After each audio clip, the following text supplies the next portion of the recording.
Do you guys remember Spot? Well, he made quite the splash back in 2018 when his owner, Jeff Bezos, tweeted a picture of the two of them walking. You can see that picture right there. I had the opportunity to take Spot, who's actually new and improved, for a walk of my own, albeit a socially distant one via computer with the help of Spot's maker, Boston Dynamics, which is owned by SoftBank.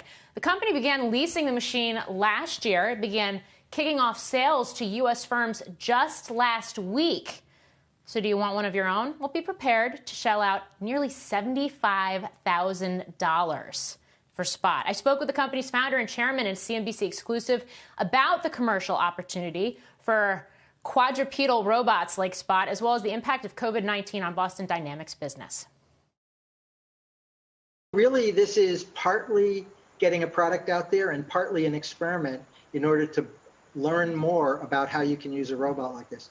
We have lots of ideas and lots of skills, but we think that we're going to learn a lot by having a broad set of people tell us how our robot can fit into their application.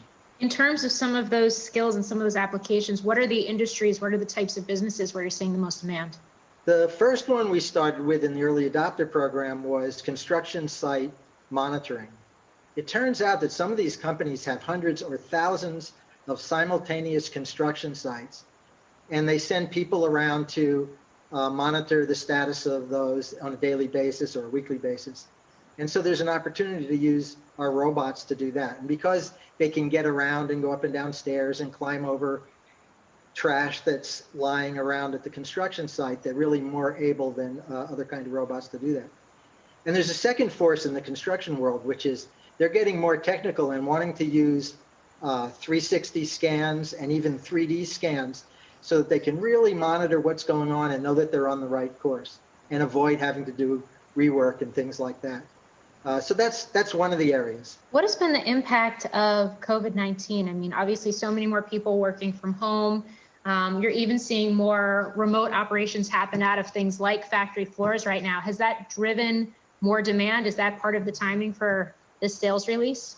You bet. So, we did a little prototype test with the Brigham's and Women's Hospital here in Boston, where they had a triage tent, and we had our robot in there doing the first contact with the potential patients. So they would come in, and a doctor or nurse could do a remote interview.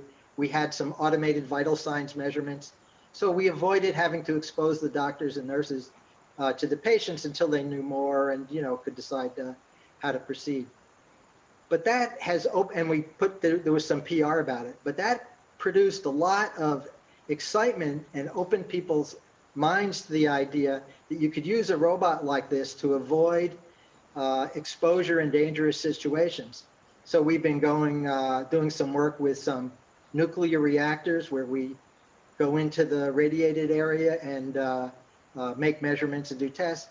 We've been working in National Grid's power station, where right now they can't do inspections with humans except when the system is shut down, and it costs millions of dollars a day to have the system shut down. But we can send our robots in there because, if something were to go wrong and we fried a robot, no one would really care. And so I think people are coming out of the woodwork with ideas about ways to avoid human exposure to dangerous situations. And I think COVID has helped stimulate that kind of thinking. So that is Marc Raibert. He's the chairman and founder of Boston Dynamics, talking about Spot. And I do think it's pretty, in case you haven't noticed, this is really a robot for industrial use. So it is factory floors or nuclear reactors or oil rigs, or now increasingly in places like hospitals on the front lines dealing with COVID. But I think what's particularly notable about this is Boston Dynamics has essentially been this company. It was sold by Google to SoftBank a couple of years ago that's been in development around these robots. Until now, it's leased about 150 of them and that are out in the field. So the fact that they are now shifting to a sales model really sort of speaks to a company shift to a more scalable commercial enterprise. Now, in the past, they've also developed robots for things like the Department of Defense. I asked about plans for that.